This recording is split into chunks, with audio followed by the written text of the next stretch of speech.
அரசாங்கத்தின் பிரதான எதிர்க்கட்சியான ஐக்கிய தேசிய கட்சி இன்று வரையறுக்கப்பட்ட நிறுவனமாக மாறியுள்ளதாக முன்னாள் ஏற்றுமதி ஊக்குவிப்பு அமைச்சர் சமரநாயக்க குற்றம் சுமத்துகிறார்.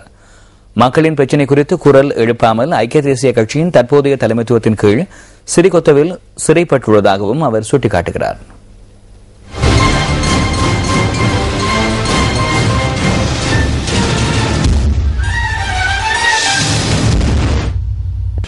මේ රටේ විශාල සේවයක් කළ එක්සත් ජාතික පක්ෂය අධිනායකත්වයක පරිවර්තනය කළා.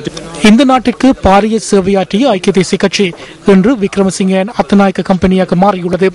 மஹிந்த ராஜபக்ச எதிர்க்கட்சி தலைவராக இருக்கும் போது மக்களுடன் சேர்ந்து கோஷங்களை எழுப்பினார். கதிர்காமம் வரை பேரணியாக சென்றார்.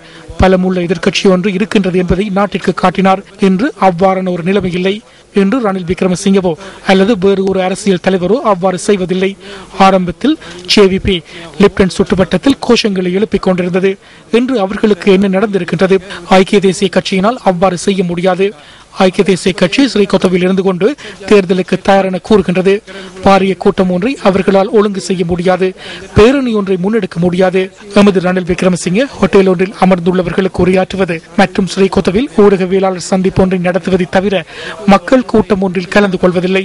எதிர்கட்சியாக இருக்கும் போது ஜே.ஆர். ஜாவர்தன, டட்லி சேனநாயக்க, பிரேமதாஸ் ஆகியோர் பாரிய கூட்டங்களை நடத்தியது எமக்கு நினைவிருக்கின்றது. என்று அவை இல்லாமல் போயுள்ளன. மக்களை ஒன்று திரட்ட முடியாமல் போயுள்ளது. විරුද්ධ පක්ෂයේ හැටියට අද ඒව නැහැ. අද ජනතාව ගෙන්න ගන්න පුළුවන් කමක් නැහැ.